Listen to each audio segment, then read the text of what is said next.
আমাদের মুসলমানদের একটা বড় সুখের জায়গা ছিল সাংসারিক জীবন, আমাদের দাম্পত্য ব্যবস্থা এবং পারিবারিক ব্যবস্থাপনা পৃথিবীর যে কোনো সভ্যতার, যে কোনো ধর্মের, যে কোনো কালচারে মানুষের চাইতে আমাদের ভালো ছিল। আলহামদুলিল্লাহ, এখনো পর্যন্ত আমাদের পারিবারিক ব্যবস্থাপনা পৃথিবীর অনেক মানুষের চাইতে ভালো।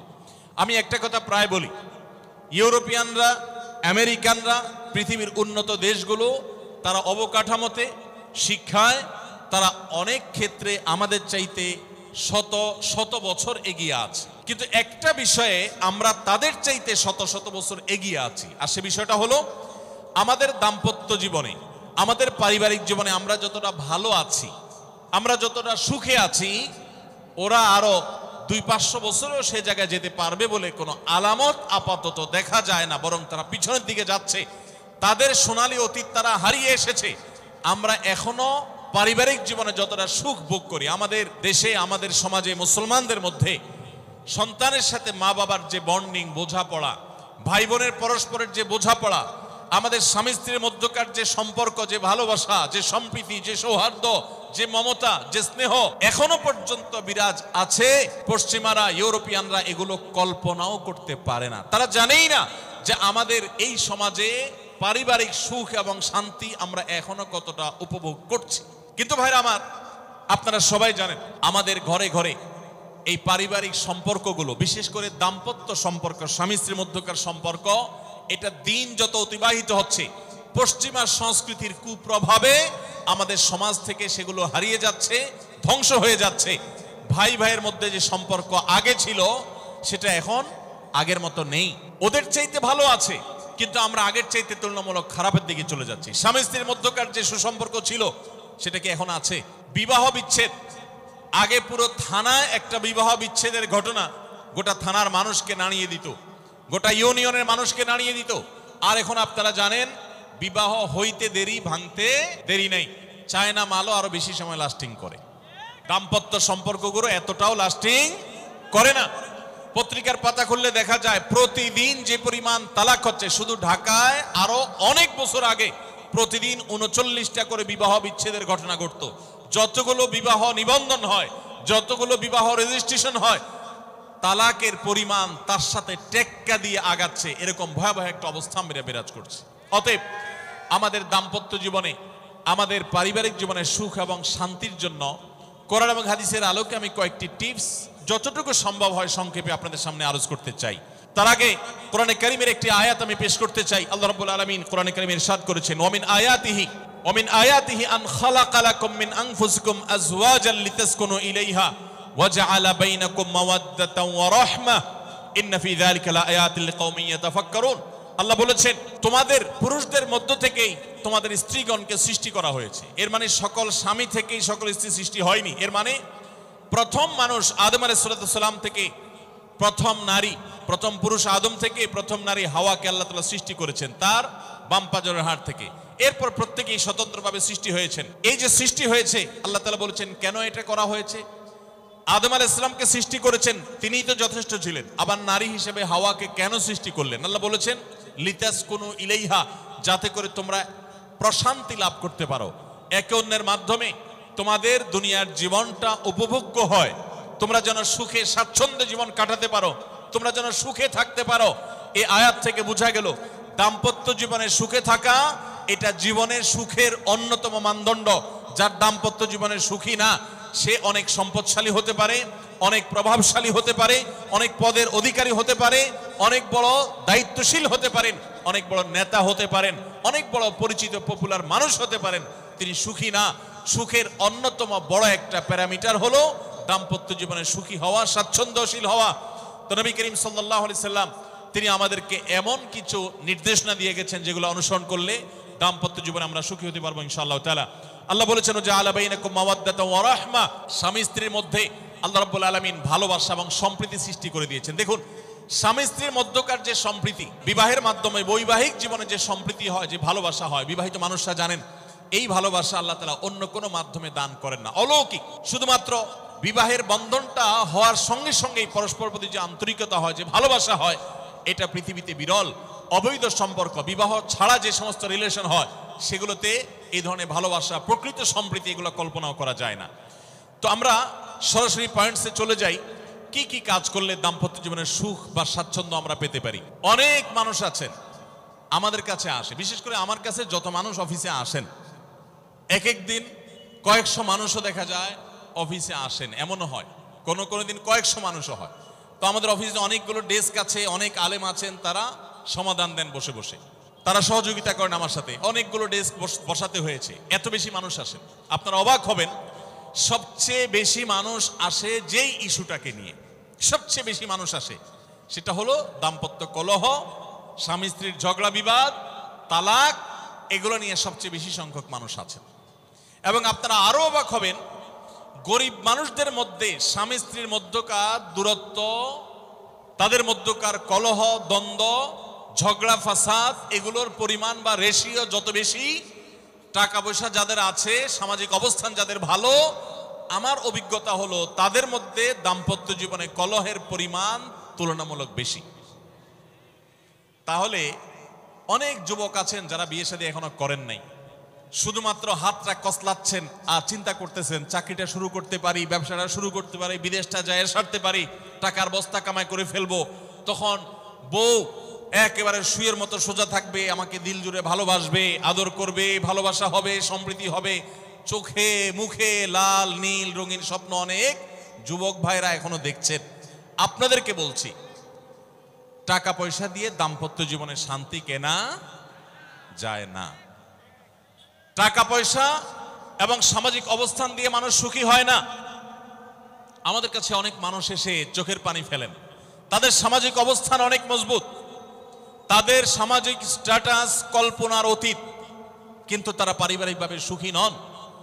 আমানতদারিতার কারণে তাদের প্রাইভেসি রক্ষা করি আমরা, কখনো ইশারাঙ্গিত আমরা তাদের প্রাইভেসি ভঙ্গ হতে পারে সেভাবে বলি না, কিন্তু আমরা রেশিওটা আপনাদের সামনে পেশ করছি এই জন্য আপনারা যারা হাত কসলাচ্ছেন, যারা বেকার যুবক আছেন, যারা স্টুডেন্ট আছেন, যারা মনে করছেন যে টাকা পয়সা কামাই করে বস্তা ভরি, তারপরে আমি বিয়ে শাদী করে ফেললে সুখের সাগরে হাবুডুবু খাবো, আমি এরকম দেশ বিদেশ ঘুরতে থাকবো, এই রঙিন স্বপ্ন যারা দেখছেন তাদেরকে বলছি, বিশ্বাস করুন, সুখের সাথে এই টাকা পয়সা এবং সামাজিক অবস্থানের সম্পর্ক আপনি যতটা আছে মনে করেন বাস্তবে ততটা নাই।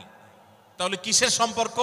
আসুন আমরা সেই জায়গায় চলে যাই। নাম্বার 1, সুখী দাম্পত্য জীবনের জন্য পুরুষ এবং নারী উভয়ের জন্য সর্বপ্রথম এবং প্রধান করণীয় হলো আল্লাহ তাআলার কাছে অনেক আগে থেকে দোয়া করতে থাকা, দরখাস্ত সাবমিট করা যে আল্লাহ, আমার পরিবার, আমার স্ত্রী, আমার অনাগত সন্তান সন্ততি যারা আসবে আমার বংশে, আমার ঘরে, আমার সংসারে, আমার পরিবারে, আল্লাহ আপনি তাদেরকে নেককার, তাদেরকে মুত্তাকিদের ইমাম এবং তাদেরকে এমন মানুষ বানিয়ে দেন যেন তারা চক্ষু শীতলকারী হয়। আপনাদেরকে একটা দোয়া শিখাতে চাই, অনেকে হয়তো জানেন, সূরা ফুরকানের ৭৪ নম্বর আয়াত।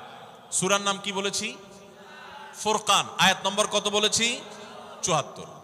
আমার বুঝজ্ঞান হইছে থেকে নিয়ে ছাত্র জীবনে যখন আমি অনেক ছোট ছিলাম, এই দোয়া যেদিন আমি পড়েছি কোরআনে, ওই দিন থেকে আজও পর্যন্ত আমার মনে হয় না আমার জীবনে 2 মিনিটের কোনো দোয়াও যদি হয়, 1 মিনিটের দোয়াও যদি হয়, মুহূর্তের দোয়াও যদি হয়, আমি এই দোয়াটা কখনো মিস করি বলে, জ্ঞাতসারে মিস করি বলে আমার মনে পড়ে না। ছাত্র জীবন থেকে শুরু করেছি, আজও পড়ে যাচ্ছি। আলহামদুলিল্লাহ, আল্লাহর কাছে শুকরিয়া আদায় করে আপনাদেরকে বলতে পারি, এই দোয়ার সুফল আমি নিজের চোখে দেখেছি, আমি নিজে ভোগ করছি। এজন্য আপনাদেরকে আমি বলতে চাই, বিবাহিত হন কিংবা অবিবাহিত হন, আপনার দাম্পত্য জীবনের সুখের জন্য সর্বপ্রথম এবং প্রধান করণীয় হলো এই দোয়া। এর বাইরে আরো সাধারণভাবে আল্লাহ তাআলার কাছে দোয়া করতে থাকা, যেন আল্লাহ তাআলা আপনাকে এমন একজন জীবন সঙ্গী দেন। মা বোনরা দোয়া করবেন জীবন সঙ্গী, আপনারা দোয়া করবেন এমন যেন জীবন সঙ্গিনী দেন, যে জীবন সঙ্গী আপনার চোখ জুড়ানোর মতো হবে। দেখুন, আল্লাহর ভাষা এমন যে এই ভাষা তো অলৌকিক, এটাতে কোনো মানুষের ভাষা নয়। দোয়ার ভাষ্য লক্ষ্য করেন, আল্লাহ শিক্ষা দিচ্ছেন আমাদেরকে, রব্বানা হাবলানা মিন আজওয়াজিনা ওয়া যুররিয়াতিনা কুররাতা আয়ুন। হে আমাদের রব, আমরা আপনার কাছে আপনার কাছে এমন স্ত্রী চাই, এমন সন্তান চাই, এমন পরিবার চাই যেই পরিবারের সদস্য আমার স্ত্রী, আমার সন্তানরা আমার নয়ন জুড়াবে, আমার চোখ জুড়াবে, এরকম মানুষ চাই। একটু ভাষাটা লক্ষ্য করুন। আমরা সাধারণত দোয়া করলে কি চাই? আমরা এক একটা দিক চাই। ধরুন আপনার স্ত্রী মাশাআল্লাহ অনেক সুন্দরী, অপূর্ব সুন্দরী, তিনি আল্লাহ তাআলা তাকে অনেক রূপ লাবণ্য দিয়েছেন, কিন্তু তার যদি চরিত্রটা খারাপ হয়, তাহলে এই স্ত্রীকে আপনার নয়ন জুড়াবে, চোখ জুড়াবে, চক্ষু শীতলকারী হবে? আপনার স্ত্রীর চরিত্র ভালো, দেখতে শুনতেও মাশাআল্লাহ সুন্দর, কিন্তু পড়ালেখা নেই, বুদ্ধিশুদ্ধি নেই, একটু বেকুব কিসিমের, তাহলে কি আপনার চোখ জুড়াবে? ভালো লাগবে? আপনার স্ত্রী শিক্ষা দীক্ষাও আছে, জ্ঞান গরিমায় মাশাআল্লাহ তিনি ভালো, রিচ, সমৃদ্ধ, আবার চেহারা সুন্দর, আবার তার মধ্যে তার চরিত্রের সমস্যা নেই, কিন্তু সমস্যা কি? সমস্যা ধরুন তার ভিতরে এমন রোগ আছে, শারীরিক রোগ, যেই রোগের কারণে আপনার জন্য সেটা বড় কঠিন পরিস্থিতির মুখোমুখি হতে হয়।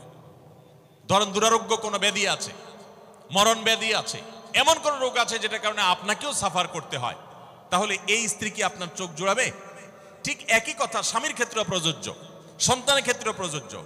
আল্লাহ তাআলা এমন একটা শব্দ শিক্ষা দিয়েছেন, দেখুন, আল্লাহর কাছে চাইতেও জানতে হয়। উল্টাপাল্টা দোয়া করলে দোয়া পূরণ হয়ে যাবে, কবুল হয়ে যাবে, কিন্তু আপনার কাজ হবে না। অনেক যুবক আছে আল্লাহর কাছে দোয়া করে, আল্লাহ বেশি না, লাখ 5 টাকা চাই। অনেক যুবক লিখে দেয় আমাদেরকে, হুজুর দোয়া করবেন বেশি না, আমি আল্লাহর কাছে লাখ 5 টাকা চাই। আল্লাহরে টার্গেট দিয়ে দিছি, কত লাগবে? 5 লাখ। কেন? একটা বাইক কিনবে, যুবক মানুষ, রাস্তাঘাটে বাইক ছাড়া চললে ভালো লাগে না, একটা ভালো সেট কিনবে, না হলে ফেসবুক স্ট্যাটাস ভালো করে দেওয়া যায় না, ছবি তুলে দেওয়া যায় না। সাইফুল্লাহ ভাই ছবি তুলে দিতে বলছেন না, মাহফিলের ছবি তোলা যায় না। আর কিছু টাকা দিয়ে ছোটখাটো একটা দোকান কিছু একটা করবে, বিয়ে শাদীর ব্যবস্থা করবে, বাস, বেশি কিছু চাই না। তো আল্লাহ তাআলা 5 লাখ টাকা ধরেন আপনাকে দিয়ে দিল, সাথে একটা রোগও দিয়ে দিল, ওই রোগে খরচ হবে 6 লাখ।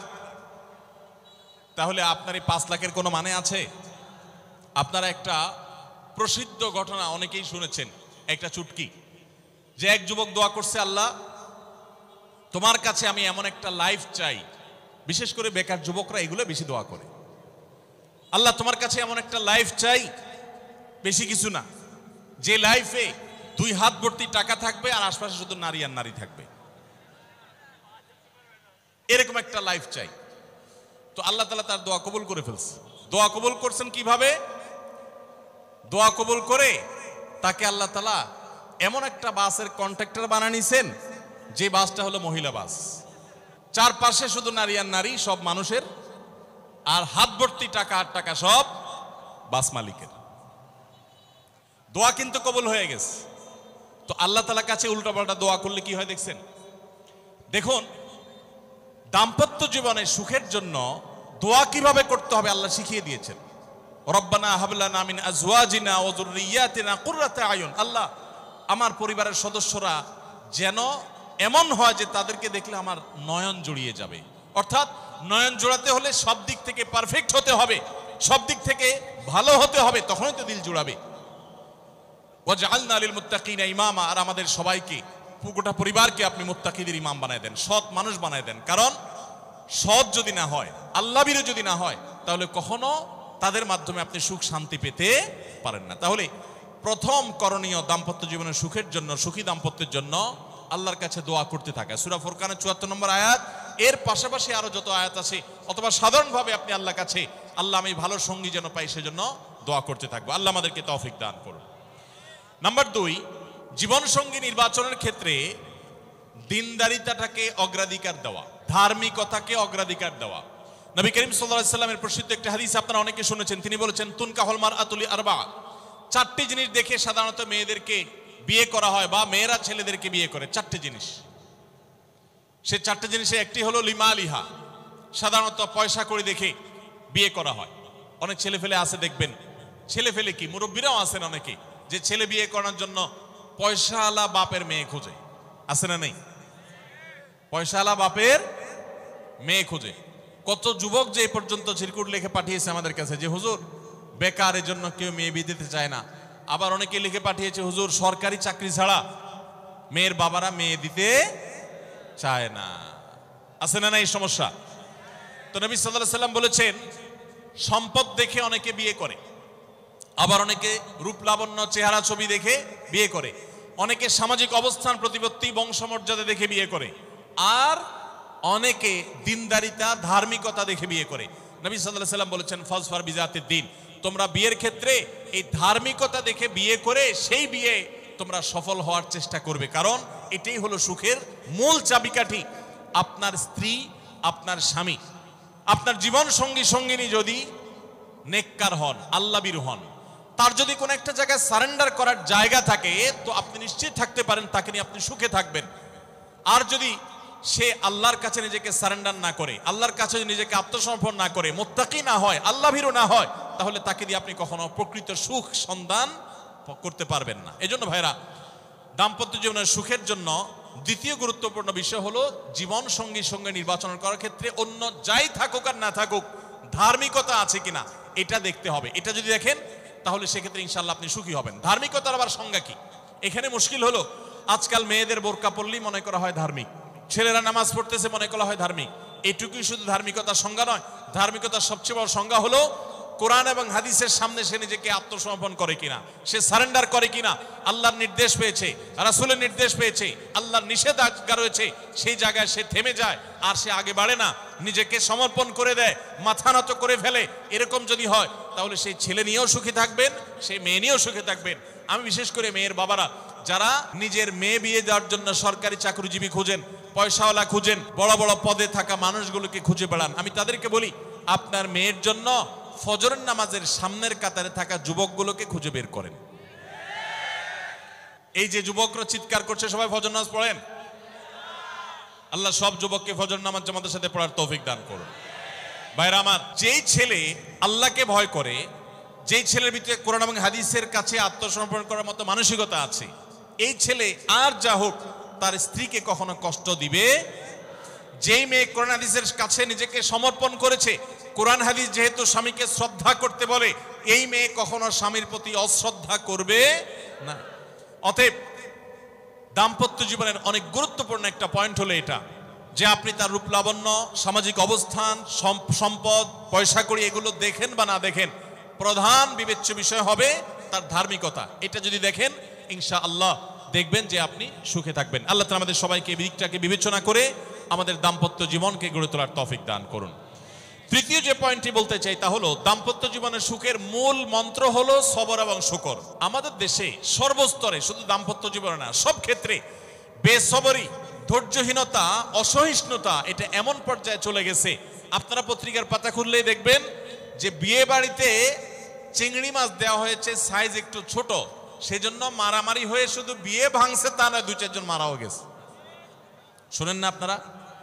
মানে তার 4-5 দিন আগে নিউজ দেখলাম যে বিয়ের অনুষ্ঠানে সামান্য একটু কথা কাটাকাটিকে কেন্দ্র করে মেয়ের ভগ্নিপতি না খুব নিয়ারেস্ট একজনকে পিটিয়ে মেরেই ফেলেছে।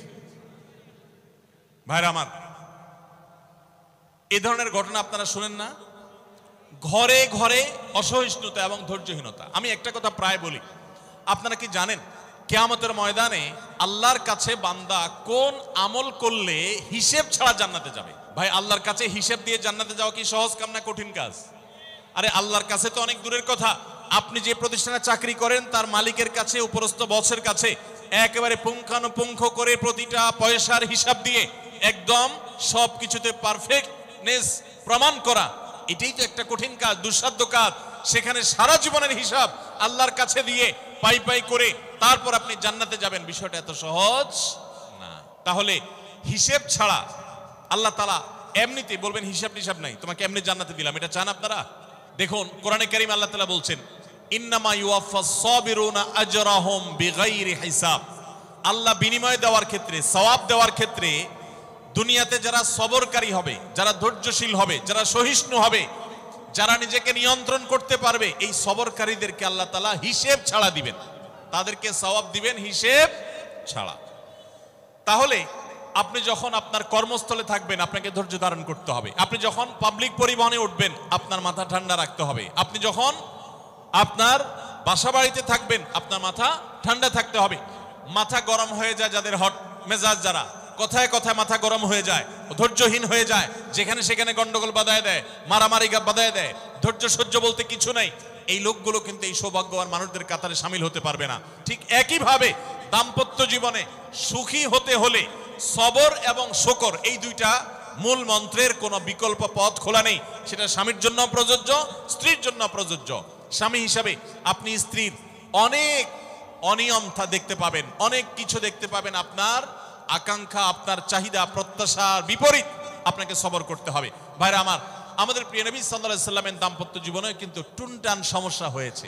আপনারা মনে করতে পারেন নবী সাল্লাল্লাহু আলাইহি সাল্লামের ঘর, ওনার স্ত্রীগণ সাহাবী, তারা উম্মুল মুমিনিন, আমাদের মা, এত মর্যাদাবান মানুষ তারা, তাদের আবার ঝামেলা হয়েছে। ভাই, দাম্পত্য জীবনে টুকটাক সমস্যা তাদেরও হয়েছে। প্রিয় নবী সাল্লাল্লাহু আলাইহি সাল্লাম নিজে একদিন বাসা ছেড়ে মসজিদে নববীতে এসে মন খারাপ করে বসেছিলেন, তিনি বাসায় যাচ্ছেন না, অভিমান করে। ওমর রাদিয়াল্লাহু তাআলা আনহু বিষয়টা বুঝতে পেরে, তার মেয়ে যেহেতু নবী সাল্লাল্লাহু আলাইহি সাল্লামের স্ত্রী, তিনি সেখানে গিয়ে ভেতরে প্রবেশ করে তার সাথে কথা বলে, তথ্য উদ্ঘাটন করে সেটা মিটমাট করার ব্যবস্থা করেছেন। স্বয়ং নবী করিম সাল্লাল্লাহু আলাইহি সাল্লামের জামাতা, ইসলামের চতুর্থ খলিফা আলী রাদিয়াল্লাহু তাআলা আনহু, তার মতো এত মর্যাদাবান মানুষ, তার ঘরে স্ত্রী হিসাবে আছেন কে? মুহাম্মদ সাল্লাল্লাহু আলাইহি সাল্লামের মেয়ে, জান্নাতে নারীদের সর্দার ফাতেমা রাদিয়াল্লাহু তাআলা আনহা। এত বড় মানুষ তারা, স্বামী স্ত্রী দুইজন, দুই দিককার নেতৃত্বে, একজন যুবকদের নেতৃত্ব দিবে, আরেকজন জান্নাতি যুবতীদের, নারীদের নেতৃত্ব দিবে। এত বড় মর্যাদাবান মানুষ, তাদেরও দাম্পত্য জীবনে কিন্তু টুনটান হয়েছে। একবার আলী রাদিয়াল্লাহু তাআলা আনহু এসে মসজিদে টানটান হয়ে শুয়েছিলেন মাটিতে, মনটা খারাপ, ঘরে একটু হালকা ঝামেলা হয়েছে, তো এই জন্য মসজিদে নববীতে এসে মাটিতে শুয়ে আছে। নবী করিম সাল্লাল্লাহু আলাইহি ওয়াসাল্লাম দেখে বুঝতে পেরেছেন, টের পেয়ে গেছেন যে কিছু একটা হয়েছে বাসায়। তখন তিনি জামাইকে ডেকে বললেন, কুম ইয়া আবা তুরাব, এ মাটির বাপ, মাটিতে শুয়ে আছেন, এই জন্য রসিকতা করে বললেন, এ মাটির বাপ, উঠো, দাঁড়াও, দেখি কি হয়েছে বলো। ভাইরা আমার, দাম্পত্য জীবনে টুকটাক সমস্যা হবেই হবে। যারা বিয়ে করেন নাই, আগে থেকে প্রস্তুত থাকেন, বুকে পিঠে ছালার বস্তা সব বেঁধে রেডি থাকেন। বিশেষ করে সময় যেভাবে গড়াচ্ছে, তাতে করে সামনে থেকে হেলমেট পরেও যাওয়া লাগতে পারে। শুধু যাওয়া না, বাসায় ঢোকার সময় বাইক থেকে নামার পর হেলমেটটা আগে খুলবেন না, আগে যা বুঝবেন পরিস্থিতি কি, তারপর হেলমেট খুলবেন। দাম্পত্য জীবনে টুকটাক সমস্যা হবেই, এটা প্রত্যাশিত, মনে রাখবেন। এই জিনিসটা যদি আপনি আগে থেকে মাথায় রাখেন, তাহলে আপনার কষ্ট অনেকখানি দূর হয়ে যাবে। আমরা অনেকে আকাশ থেকে নেমে পড়ি, কি বলে, এত বড় সাহস, এই কথা বলতে পারে কেন? ভাই আশ্চর্য হচ্ছেন কেন? এর চেয়ে বেশি কথা বলতে পারে, মাথা বাড়ি মারছে, আরে ভাই ছুরি মারে নাই যে শুকর আদায় করে, বুঝেন নাই কথা? একই কথা বোনদের জন্য প্রযোজ্য। আমার মা বোন যারা শুনছেন তাদেরকেও বলছি, আপনার স্বামীর একটা কথা শুনে আপনি আকাশ থেকে নেমে পড়ছেন, আকাশ ভেঙে পড়ছে মাথার উপরে, কি এটা বললো সে, আপনি ডিপ্রেসড হয়ে যাচ্ছেন। আরে বোন, ডিপ্রেসড হচ্ছেন কেন? এটা কেন? আরো শক্ত কথা আপনাকে বলতে পারে, এটা আপনি মাথায় রাখেন। কারণ দিন শেষে তিনি মানুষ, তার ভুল হতে পারে, একটা সময় তিনি তার ভুল বুঝতে পারেন। দাম্পত্য জীবনে যদি স্বামী স্ত্রী উভয়ে যদি ধৈর্যশীল না হয়, সবরকারী না হয়, হুটহাট রিয়াকশন করে ফেলে, কখনো দাম্পত্য জীবনে সুখী হওয়া সম্ভব নয়। মনে রাখতে হবে, একসাথে থাকতে গেলে, দুইটা পাতিল একসাথে থাকতে গেলে টুনটান লাগে না, বাধে হয় না? আপনার কাছে যদি কেউ এসে গাল গল্প দেয়, দেখবেন অনেকে গাল গল্প দেয়, গাল গল্প দেওয়া লোক আছে না নাই? ভাই 30 বছর সংসার করেছি, জীবনে আমাদের একটা কথা হয় নাই, ডাহা মিথ্যুক, এ লোক ডাহা। আপনার 50 বছরের সংসারে কোনো বিষয় হয় না, হ্যাঁ ঝগড়া করেন না সেটা ভিন্ন বিষয়, কিন্তু ভিন্ন মত হবে না, দ্বিমত তৈরি হবে না, নিজেদের মধ্যে ভুল বোঝাবুঝি তৈরি হবে না, একবারও হবে না জীবনে, অসম্ভব। মুহাম্মদ সাল্লাল্লাহু আলাইহি সাল্লামের ঘরে যদি হয়ে থাকে, আলী রাদিয়াল্লাহু তাআলা ফ্যামিলিতে যদি হয়ে থাকে, সাহাবীদের ঘরে ঘরে যদি হয়ে থাকে, আপনি কে? মনে রাখবেন, এই সমস্ত ডাহা মিথ্যা কথা শুনে আপনি চিন্তা করেন, হায় হায় রে, তাহলে আমার বউটা এত ডাইনি। আর মহিলা চিন্তা করে, আমি স্বামীটা এত অমানুষ, কত বড় ডাকাত। দেখো তার স্বামী স্ত্রী জীবনে কোনো কথা হয় না, আর আমার স্বামী ডেইলি একবার মা বাপ তুলে না গালি গালাজ করলে তার বাটের পেটে ব্যথা হজম হয় না। এই সমস্যাগুলো আছে না নাই? ভাইরা আমার, সবর করার জন্য, সবর করা সহজ হবে আগে থেকে যদি প্রস্তুত থাকেন যে এই সমস্যা হবে। আশরাফ আলী থানভী রাহমাতুল্লাহর নাম শুনছেন আপনারা? ভারত উপমহাদেশের এমন একজন আলেম ছিলেন, খুব বিচক্ষণ মানুষ ছিলেন, অনেক বিদগ্ধ মানুষ ছিলেন, অনেক বড় আল্লাহওয়ালা ছিলেন, নেককার মানুষ ছিলেন। তো থানভী রহমতুল্লাহর কাছে এক লোক এসে বলল, হুজুর আমার বাসায় যখনই যাই দরজাটা খুলতে দেরি, আমার মাথার উপরে আকাশ ভেঙে পড়তে দেরি নেই। যেটাই করি, বাজার করে এনে তার হাতে দিলেও রাগ, রাখলেও রাগ, আমার সাথে সারাদিন শুধু ঘেউ ঘেউ করে হুজুর, আর সহ্য করতে পারি না। আমারে কোনো দোয়া দুরুদ আমল শিখায় দেন যে আমার এই বাসার অত্যাচারটা যেন থামে। তো থানভী রহমতুল্লাহ বললেন যে শোনো, তোমার একটা বুদ্ধি শিখাই দেই, দোয়া দুরুদ না। বুদ্ধি হলো, এখন থেকে বাসায় গিয়ে দরজা নক করবা, যে নক করার আগে 1 মিনিটের মোরাকাবা করবা। কি করবা? মোরাকাবা বুঝেন? ধ্যান। ধ্যান কি ধ্যান করবা? দরজা যায় থামবা, থেমে চোখ বন্ধ করে মাথাটা নিচু করে চিন্তা করবা, আমার ঘরের ভিতরে একটা কুকুর আছে, আর কুকুর মানুষ দেখলে কি করবে? ঘেউ ঘেউ করবে। অতএব এটাতে আমার রাগ ভাব তো কিছু নাই, কুকুর কেন ঘেউ ঘেউ করছে এটা জিজ্ঞেস করার তার এক বোকামি। অতএব এটা আমি মাথায় কিছু নেব না, ইগনোর করব। কুকুর থাকলে কুকুর তো ঘেউ ঘেউ করবেই, এটা চিন্তা করে এরপরে বিসমিল্লাহ পড়ে নক করবা। তো এই বুদ্ধি অনুযায়ী পরের দিন আসছে বাসা, আগে 1 মিনিট মোরাকাবা করছে, এরপরে দরজা নক করছে। যথারীতি দরজা খোলার পরেই শুরু হয়ে গেছে যুদ্ধ, ইউক্রেন রাশিয়া। যুদ্ধ শুরু হয়ে যাওয়ার পর এই লোক অন্যান্য দিন সেও টুকটাক রিয়াকশন করে, হাতাহাতি, বকাবকি, দুই পক্ষ থেকে টুকটাক হামলা পাল্টা হামলা হইতো। কিন্তু আজকে সেই লোকটা আর হামলা টামলা তার করা দূরের কথা, উল্টা সে মিটমিট করে হাসতেছে এবং একটা পর্যায়ে নিয়ন্ত্রণ করতে না পারে ফিক করে হাসেই দিচ্ছে। এবার বউ চিন্তা করতেছে কাহিনী কি, কারণ যারা ঝগড়া করে তাদের সাথে পাল্টা ঝগড়া না করলেও কিন্তু মেজাজ গরম হয়। কদিন আগে শুনছেন না পত্রিকা, যে এক মহিলা স্বামীরে ডিভোর্স দিছে, কেন? কারণ স্বামী ঝগড়া করে না। কদিন আগে পত্রিকা দেখছেন। এই মহিলা যখন দেখছে স্বামী হাইসা দিছে, সে এবার ঝগড়া টগড়া থামায়া বলতেছে, ঠান্ডা মাথা বলছে, কাহিনী কি বলো তো, তুমি হাসতেছো কেন? বলে না কিছু না। সে তো বলবে না। স্বামী মনে করছে হয়তো অন্য কোনো কাহিনী আছে, কোনোভাবে উদ্ধার করতে পারে নাই। পরের দিন আবার সেম কাহিনী, আবারও হেসে দিচ্ছে। মহিলা চিন্তা করছে ব্যাপার কি, বলে না আজকে তো তোমার একদিন কি আমার একদিন, বলতেই হবে তোমার। কেন তুমি হাসতেছো? আমার ঝগড়ার বিনিময়ে তুমি ঝগড়া না করে হাসতেছো, অপমান করতেছো। আমার ঝগড়ার কোনো দাম নাই, আমি কি কথা বলতেছি না, এগুলো কোনো মূল্য নাই।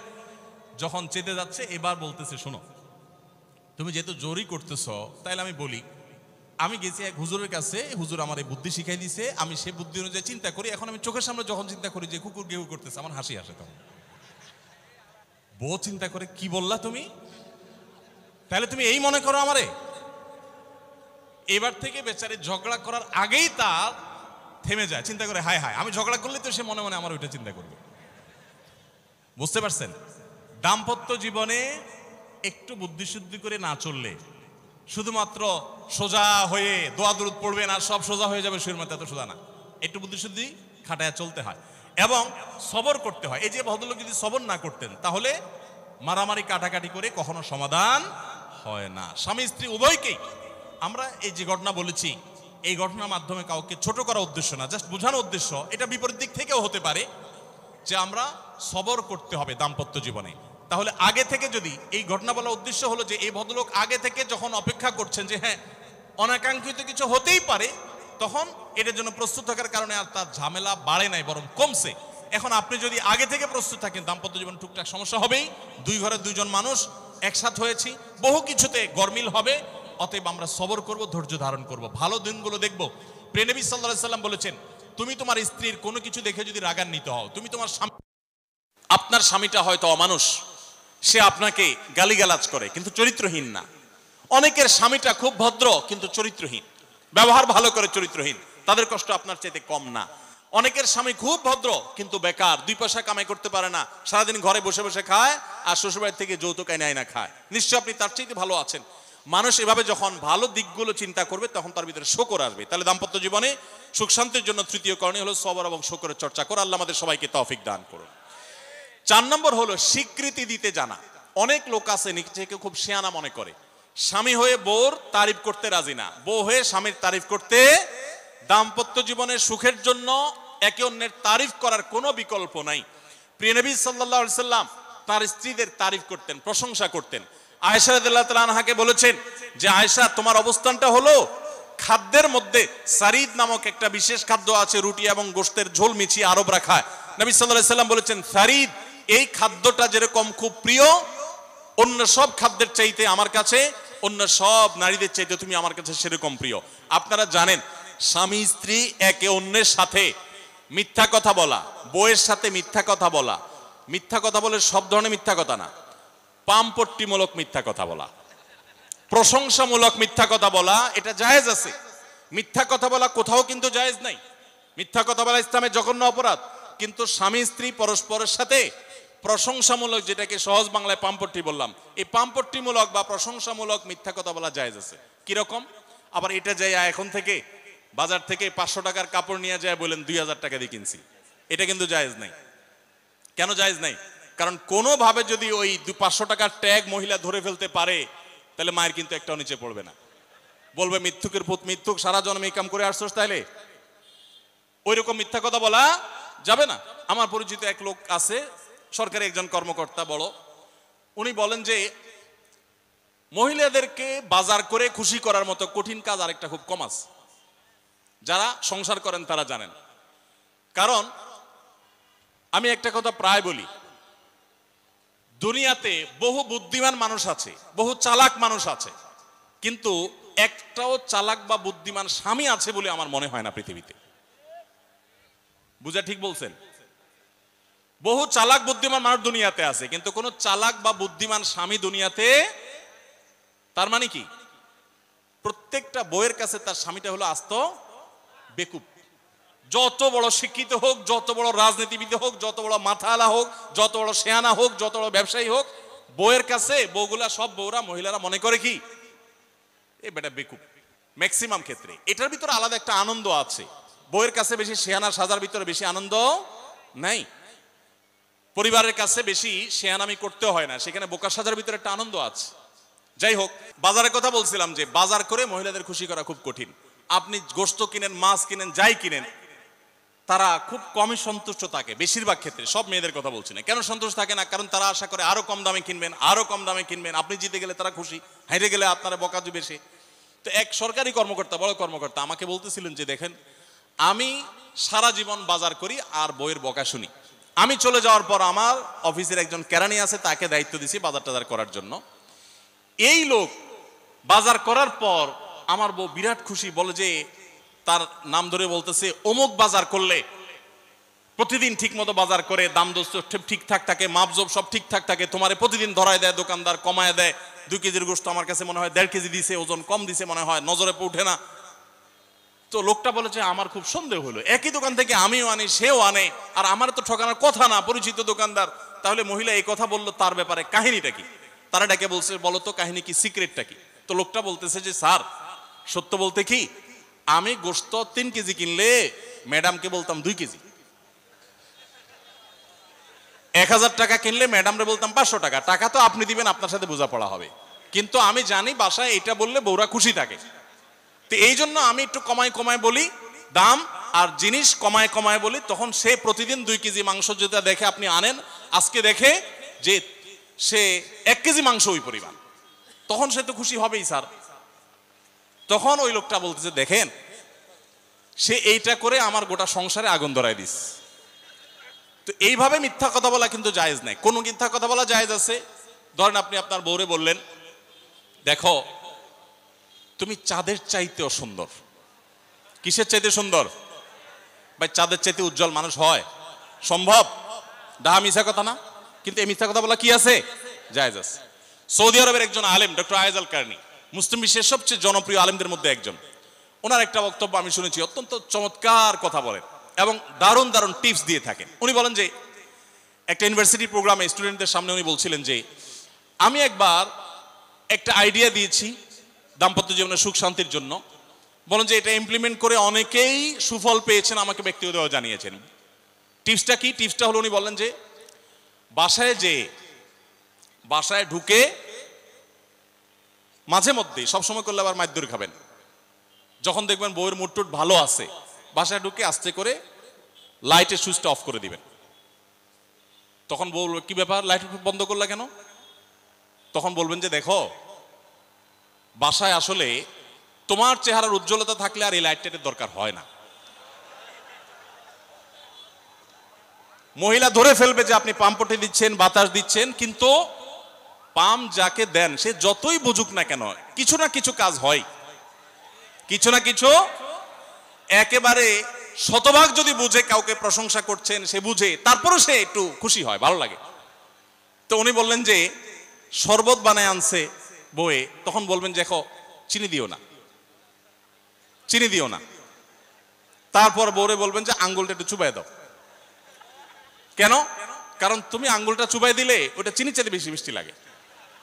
এই যে কথাগুলো, এই কথাগুলো আসলে সত্য কথা না। তো এই টাইপের কথা স্বামী স্ত্রীর মধ্যে মিথ্যা হলেও সেটা কি আছে? জায়েজ আছে। ভাইরা আমার, তো এই জন্য দাম্পত্য জীবনে সুখ শান্তির জন্য একে অন্যকে ভালোবাসা, প্রশংসা করতে জানা, বিশেষ করে স্বীকৃতি দিতে জানা, ভালো গুণগুলোর কথা বলা, এটা হারিয়ে গেছে। অনেকে মনে করে যে না, ভালো গুণ বললে মাথায় উঠবে।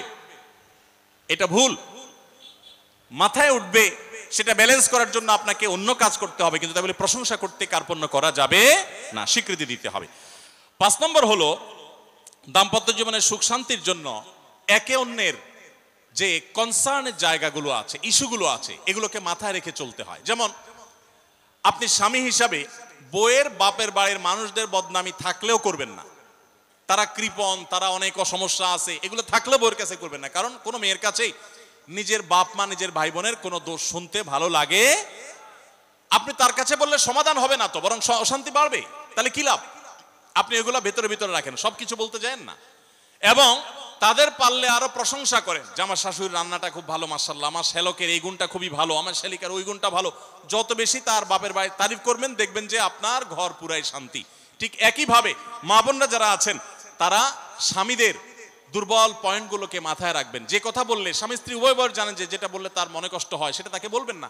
অনেক মহিলা আছে বাহিরের রান্নার তারিফ শুনলে তার মাথা নষ্ট হয়ে যায়, আছে না নাই? যে ঘরে এসে বাহিরের রান্নার তারিফ শুনতে চাই না। তাহলে বাহিরের রান্না ভালো হইলেও ওইগুলোকে ভালো বলবেন না, চুপচাপ থাকবেন, মিথ্যা বলার দরকার নেই। তাহলে এই বিষয়গুলো মাথায় রেখে চলা, যে কি বললে তার কষ্ট হয়, ইনশাআল্লাহ এতে দাম্পত্য জীবনে সুখ শান্তি হবে। এর পাশাপাশি 6 নম্বর হলো সময় দেওয়া। আজকাল দাম্পত্য জীবনের সবচেয়ে বড় সমস্যা হলো, তরুণ বন্ধুরা ভালো করে শুনে রাখেন, বিয়ে যারা করবেন ভবিষ্যতে আরো ভালো করে শুনে রাখেন, এই মোবাইল ফোন আমাদের দাম্পত্য জীবনকে ধ্বংস করার অন্যতম কারণ। অতএব আল্লাহর ওয়াস্তে মোবাইলগুলোকে নিয়ন্ত্রণ করেন, মোবাইলগুলোকে নিয়ন্ত্রণ করেন। বাসায় ঢোকার আগে মোবাইলের গলা চিপে বন্ধ করেন, এরোপ্লেন মুড করেন। ফ্যামিলিকে একান্তে কিছু সময় দেন। সারাক্ষণ খাচ্ছেন মোবাইল টিপতে টিপতে, ওই যে কৌতুক আছে না, যে মোবাইল টিপতে টিপতে খাচ্ছে, খায়া ডাইল মনে করে পানি ঢেলে নিছে পাতে। খাওয়ার সময় এবার চিন্তা করতে বলতেছে যে কি দিয়ে রান্না করছো, লবণ দাও না ডাইলে, আসলে ঢেলে নিছে কি পানি। তো মোবাইল টিপতে টিপতে যদি মানুষ সংসারে স্বামী স্ত্রী একে অন্যের সাথে সময় কাটায়, তাহলে দাম্পত্য জীবনে অশান্তি নিশ্চিত।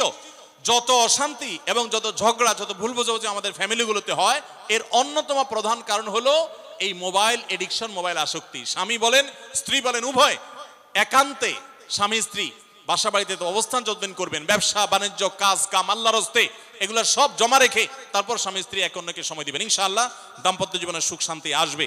7 নম্বর পয়েন্ট হলো, যেটা আমি একটু আগে বলে ফেলেছি, সেটা হলো অন্যের সুখের মিথ্যা গল্প শুনতে যাবেন না। অর্থাৎ আপনার কাছে কেউ যদি বলে দোস্ত বলিস না, তোর ভাবি তার রান্না, তার আচরণ, এই যে গল্পগুলো দিবে না, এগুলো শুনবেন না। সাথে সাথে বলবেন যে বেটা হয় চাপাবাজি করতেছে, আর না হলে শয়তান এগুলো আমাকে শোনাচ্ছে, আমাকে অশান্তি সৃষ্টি করবার জন্য। মহিলাদের ক্ষেত্রে এটা প্রযোজ্য, যে অনেক মহিলা এসে বলবে ভাবি, আপা কি বলবো, আর আপনার ভাই এত কেয়ারিং, কি যে যত্ন করে আমারে, আমার দিক খুব খেয়াল রাখে, একটু সমস্যা হতে দেয় না, বাহিরে গেলে একটু পর পর ফোন দিয়ে মেসেজ দিয়ে খবর নেয়। বুঝবেন যে সাক্ষাৎ শয়তান হাজির হয়ে গেছে। এই লোক হয়তো সৎ উদ্দেশ্যে বলছে, কিন্তু শয়তান তাকে দিয়ে বলাচ্ছে আপনাকে অশান্তিতে ফেলার জন্য। মনে রাখবেন, যারা নিজেদের তারিফ করে তারা হয়তো পজিটিভ মানুষ দেখে তারিফ করে, তাদের সংসারে এমন এমন অশান্তি হয় যেগুলো হয়তো আপনাদের হয় না, শুধুমাত্র শয়তান ওইগুলো আপনার সামনে হাজির করছে। খবরদার, ওইগুলো দেখে খুব সহজে একে অন্যের প্রতি জাজমেন্ট করতে যাবেন না। তাহলে দাম্পত্য জীবনে সুখ শান্তির জন্য অন্যের সুখের মিথ্যা গল্প শুনতে যাবেন না। যদি সত্য গল্পও হয় তবুও মনে রাখবেন যে হয়তো সে একটা দিক তুলে ধরছে, তাদের আরো আরো চ্যাপ্টার আছে সেটা তারা তুলে ধরছে না, তাদের চাইতে আমরা আলহামদুলিল্লাহ কম সুখে নাই। নিজেদের পজিটিভ গুলো দেখার চেষ্টা করবেন। 8 নম্বর, ক্ষমা করতে শেখা। দেখুন, ক্ষমা করতে না পারলে দাম্পত্য জীবনে কেন, কোন জীবনে আপনি কখনো সুখী হতে পারবেন না। সবকিছুকে অনেক বড় করে দেখবেন না, অনেক কিছুকে ক্লোজ করবেন, ছোট করবেন। এবং মনে রাখবেন, আল্লাহ তাআলা ক্ষমাশীলকে ভালোবাসেন। কোরআনে আল্লাহ তাআলা একাধিক জায়গা বলেছেন, যারা ক্ষমা করে আল্লাহ তাদেরকে ভালোবাসেন। আপনি যদি বলেন যে কতবার ক্ষমা করব, যতবার আপনি আল্লাহর কাছে ক্ষমা আশা করেন, আপনি আপনার স্ত্রীকে, আপনি আপনার স্বামীকে, আপনার জীবন সঙ্গীকে, যে কোনো মানুষকে ততবার ক্ষমা করবেন। আপনি জীবনে একই পাপ কতবার করেন, আল্লাহ মাফ করবেন আশা করেন না? তাহলে আপনার আল্লাহর বান্দাকে কেন আপনি ক্ষমা করবেন না? বিধায় ক্ষমা করা এটা শিখতে হবে। কখনো কোনো ভুল হয়েছে বুঝতে পারলে পণ্ডিতি না করে সাথে সাথে ভুল স্বীকার করা জানতে হবে, যে হ্যাঁ এটা আমি ভুল করেছি। হ্যাঁ, এটা স্বীকার করলে সে একটু মাথায় উঠে যাবে, সে একটু লাই পেয়ে যাবে, পাক। কিন্তু এটা একটা ভালো গুণ, পরবর্তীতে এটাকে ব্যালেন্স করতে পারবেন অন্যভাবে। ভুল স্বীকার করবেন। মেয়েদের সাথে বিশেষ করে যখন ঝগড়াঝাটি হয়, কোনো কিছু হয়, মনে করেন ঝগড়া তুমুল আকারে চলে গেছে, এখন আপনার স্ত্রী আপনার মৃত্যুদণ্ড জারি করবেন, জাস্ট এটা বাকি আছে। এই টাইমটাতে আপনি যদি চান যে এই রাগের পারদকে পাতাল থেকে মুহূর্তের ভিতর, আমি আকাশ থেকে মুহূর্তের ভিতরে পাতালে নামায় আনবো, আগুনের সাথে সাথে পানি করব, একটা বুদ্ধি, একটা কাজ করবেন, সাথে সাথে পানি হয়ে যাবে। সেটা কি? এতক্ষণ যা তর্ক করছেন, এখন বলেন যে আসলে তুমি ঠিক বলছো, আমারটা ভুল, ব্যাস দেখবেন যে আগুন পানি হয়ে গেছে সাথে সাথে। তো ভুল স্বীকার করতে পারে, এটা শুধু স্বামীরা না, স্ত্রীদের ক্ষেত্রে একই কথা প্রযোজ্য। এটা অনেক বড় একটা গুণ, বিশেষ করে ক্ষমা করতে পারা। ক্ষমা করতে যারা পারে না, তাদেরকে আল্লাহ ভালোবাসেন না। আল্লাহ তাআলা বলেছেন যে আল্লাহ তাআলা ক্ষমাশীল মানুষদেরকে ভালোবাসেন, বিধায় আমরা ক্ষমা করতে শিখবো ইনশাআল্লাহ। 9 নম্বর হলো, শয়তান যে সমস্ত জায়গাতে ধোঁকা দেয়, এই জায়গাগুলোকে ক্লিয়ার রাখা। যেমন একটা পয়েন্ট বলি, স্বামী স্ত্রীর মধ্যে কিছু কিছু জিনিস প্রাইভেট থাকতে পারে। আপনার স্ত্রী আপনার শ্বশুর বাড়িতে ফোনে কথা বলেছে, কি বলেছে, আম্মা তোমার সাথে কি বলেছে, তোমার আব্বা কি বলেছে, তোমার ভাই কি বলেছে, ব্যক্তিগত বিষয়গুলো খুব বেশি খোঁচাখুচি করে জানতে যাবেন না। এগুলো জানতে গেলে অশান্তি হবে। এবং অনেক সময় দেখা যেতে পারে কোনো কিছু দেখে আপনার সন্দেহ হয়েছে, তাহলে এটা পেটের ভিতর রাখবেন না। আবার খারাপভাবে উপস্থাপন না করে সুন্দরভাবে উপস্থাপন করুন যে আমার কাছে এরকম মনে হয়েছে, তাতে সাময়িক ঝগড়া হোক, কিন্তু আপনি ক্লিয়ার হয়ে যাবেন এবং নিজেদের মধ্যে কোনো ঝামেলা থাকবে না। শয়তান বিশেষ করে ওয়াসওয়াসা, কুমন্ত্রণা, সন্দেহের রোগ দিয়া দাম্পত্য জীবনে সবচেয়ে বেশি অশান্তি তৈরি করে। এই জন্য সন্দেহকে কোনো স্থান দিবেন না। যখনই সন্দেহ আসবে বুঝবেন যে শয়তান এটা সৃষ্টি করছে। সর্বশেষ 10 নম্বর হলো, শাসন করার যদি কখনো দরকার হয়, স্বামী হোক আর স্ত্রী হোক বা সাধারণ মানুষের ক্ষেত্রে এটা প্রযোজ্য, রাগের মাথায় কখনো শাসন করবেন না। শাসন করতে হলে মাথা গরম হয়ে গেছে, একটু সবর করবেন, ঠান্ডা মাথায়, শীতল মাথায় তারপরে শাসন করবেন। যখন রাগ উঠছে তখন কিছু বলতে যাবেন না। আপনার রাগ উঠছে আজকে, আপনি নিয়ত করেন আগামী 24 ঘন্টা পর এটার আমি বিচার করব, একটা বিহিত করব, এটার আমি কিছু একটা করে ছাড়বো। 24 ঘন্টা টাইম নেন, ইনশাআল্লাহ আপনি নিশ্চিত থাকেন 24 ঘন্টা পর যদি আপনি এটা নিয়ে বসেন, তাহলে আপনার এই বসাটা অনেক বেশি হবে ন্যায়সঙ্গত। এটাতে কোনো প্রকার সীমালঙ্ঘন থাকবে না, রাগের চোটে অন্যায় আচরণ হবে না, জুলুম হবে না, বাড়াবাড়ি হবে না, যথাযথ শাসন হবে। যে কোনো মানুষের ক্ষেত্রে এটা প্রযোজ্য। আপনার একটা ছেলে এমন কোন অন্যায় কাজ করছে, আপনি এখন তাকে মাথা হট হয়ে গেছে, এখন শাসন করতে গেলে জুলুম হয়ে যেতে পারে, একটু সবর করেন, সময় নেন, দেখবেন রাগটা প্রশমিত হয়ে লেভেলে চলে আসছে। এরপর যদি শাসন করেন দেখবেন জুলুম হবে না। তো স্বামী স্ত্রী উভয়ের ক্ষেত্রে একই কথা প্রযোজ্য। ঝগড়া যখন করতে মন চায়, মেজাজ যখন গরম হয়, তখন না করে একটু পরে করেন। আমি সৌদি আরবে প্রবাসে যখন ছিলাম, আমি দেখেছি অনেক বাংলাদেশি ভাইয়েরা, তখন নেটের এত বেশি প্রচলন ছিল না, তারা মোবাইলে একটার পর একটা কার্ড রিচার্জ করতো 50 রিয়াল 100 রিয়াল দিয়া। কেন? শুধুমাত্র বউয়ের সাথে ঝগড়া করার জন্য। কিসের জন্য? কারণ কথা বলতেছে, মনে করেন কোন একটা বিষয় নিয়ে তুমুল বিশ্বযুদ্ধ বেঁধে গেছে দুজনের, এখন এই পাশ থেকে ওই পাশ থেকে কথা চালাচালি, ঝগড়াঝাটি চলতেছে, চিল্লানি চেঁচামেচি, হঠাৎ করে লাইন কেটে গেছে, ব্যালেন্স শেষ, দৌড় দিয়ে চলে গেছে দোকানে, এই তাড়াতাড়ি একটা কার্ড দেন ভাই, তাড়াতাড়ি রিচার্জ করতেছে। কেন? তাকে এখন কি করতে হবে? অসমাপ্ত ঝগড়ার সেকেন্ড ইনিংস শেষ করতে হবে। আবার কার্ড শেষ হয়ে যাচ্ছে, ইনিংস ঘোষণা হয়ে গেছে, আবার যায় সে কার্ড রিচার্জ করে থার্ড ইনিংসে ঝগড়া করছে। কত বড় বেকুব চিন্তা করে, কত বড় নির্বুদ্ধিতা। এই ঝগড়াটা স্বামী স্ত্রী যদি দুই জায়গায় থাকেন, ফোনে যদি ঝগড়া হয়, আমি বুদ্ধি দেই যে ফোনটা যখনই দেখলেন যে ঝগড়া শুরু হয়ে গেছে, তখন সাথে সাথে মোবাইলটা অফ করে ফেলা, অফ করে 3 দিন মাত্র রাখেন। অন্য একটা নাম্বার বাটন ফোন দিয়ে আপাতত অফিসের কাজ কাম ছাড়েন, আর বউয়ের সাথে যোগাযোগের নাম্বারটা 3 দিনের জন্য বন্ধ রাখেন। 3 দিন পরে মোবাইলটা আস্তে করে ওপেন করেন। এবার নিয়তি করেন যে ঝগড়া এটাই হবে। বউরে বলবেন, দেখো তোমার সাথে ঝগড়া এখানে এই পর্যন্ত থামতেছে, আমরা এখান থেকে আবার শুরু করবো ইনশাল্লাহ 3 দিন পর। 3 দিনের বিরতি দিচ্ছি, যুদ্ধবিরতি। 3 দিন পরে যদি শুরু করেন, আমি তো দায়িত্ব নিয়ে বলতে পারি, লিখিত দিতে পারি আপনাকে, 3 দিনের পর যখন আবার নতুন করে শুরু করবেন ইনশাআল্লাহ দেখবেন আগের ঝগড়ার যে দুইজনের একজনেরও আর কিছুই নেই। এখন বউরে যদি বলেন 3 দিন পরে ফোন দিয়ে বলেন, হ্যাঁ বলো তুমি জানি কি বলতেছিলা, দেখবেন যে আর কথা খুঁজে পায় না। আর আপনিও যদি বলেন যে হ্যাঁ আমি জানি কি বলতেছিলাম, দেখবেন এখন ঝগড়া করে জুত পাবেন না, গিয়ার একেবারে নরমালে চলে আসছে। এই জন্য ভাইরা, রাগ যখন হয় ওই টাইমটাতে ঝগড়াঝাটি করতে হয় না। তাহলে সেক্ষেত্রে দাম্পত্য জীবনে অশান্তি থেকে অনেকখানি বাঁচা যায়। যে ঠিক আছে আমরা ঝগড়া করব, এ বিষয়ে আমরা এখন কথা বলবো না, কালকে কথা বলবো, একটু অপেক্ষা করেন, উভয়ের জন্য সেখানে কল্যাণ থাকবে। আল্লাহ তাআলা আমাদের সবাইকে এসব বিষয়গুলোকে দেখে মেনে চলার তৌফিক দান করুন। আমি আবারও বলছি এই 10টা পয়েন্ট। নাম্বার 1, দাম্পত্য জীবনের সুখ শান্তির জন্য আল্লাহ তাআলার কাছে অনবরত সূরা ফুরকানের 74 নম্বর আয়াতে যে দোয়াটা আছে, রব্বানা হাব লানা মিন আজওয়াজিনা ওয়া যুররিয়াতিনা কুররাতা আয়ুন ওয়াজআলনা লিল মুত্তাকিনা ইমামা, এই দোয়া এছাড়া সাধারণভাবে আল্লাহর কাছে দোয়া করতে থাকে, আল্লাহ জীবনে যেন সঙ্গী হিসেবে যাকে পাবো সে যেন আল্লাহ ভীরু হয়, মুত্তাকি হয়, ভালো মানুষ হয়। এরপরও যদি খারাপ মানুষ পড়ে যায় তো মনে রাখবেন ফেরাউনকে আল্লাহ তাআলা আসিয়ার মতো নেককার মানুষ দিয়েছেন, আসিয়ার মতো নেককার মানুষের কাছে ফেরাউনের মতো অত্যাচারী স্বামী দিয়েছেন। আবার আল্লাহ তাআলা নূহ আলাইহিস সালামের মতো মানুষকে, লূত আলাইহিস সালামের মতো মানুষকে তাদের অবাধ্য এবং আল্লাহর প্রতি ঈমান আনে নাই এমন নারী, এমন স্ত্রী দিয়েছেন। অতএব পরীক্ষা হিসাবে নেবেন, কিন্তু দোয়া করতে থাকবেন। নাম্বার 1 হলো দোয়া করতে থাকা। 2 নম্বর হলো জীবন সঙ্গী নির্বাচনের ক্ষেত্রে ধার্মিকতাকে সবকিছুর উপরে প্রাধান্য দিবেন। ধার্মিকতা থাকলে বাকি সবকিছুতে কম্প্রোমাইজ করবেন, এক্ষেত্রে কম্প্রোমাইজ করবেন না। অনেকে বলে, মেয়ে যদি বলে না ধার্মিক ছেলে ছাড়া আমি বিয়ে বসবো না, তো বাপ মা বা অন্য অনেকে বুঝায় যে না তুমি একটু কম্প্রোমাইজ করো, ছেলেকে পরে নামাজি বানাই নিও, ছেলের টাকা পয়সা আছে এটা ঠিক রাখো, নামাজি পরে বানাই নিও। সব সময় রেডিমেড পাইলে আপনি আর বানাতে যাবেন কেন? আগে দিনদারিতা দেখবেন, টাকা পয়সাওয়ালা বানাই নেওয়া যাবে, অন্য কিছু বানাই নেওয়া যাবে, কিন্তু দিনদারিতা সবকিছুর উপরে যেন থাকে। 3 নম্বর হলো সবর এবং শুকর। স্বামী স্ত্রী উভয়কে এটা যদি চূড়ান্তভাবে অবলম্বন না করে দাম্পত্য জীবনে শান্তি সম্ভব না।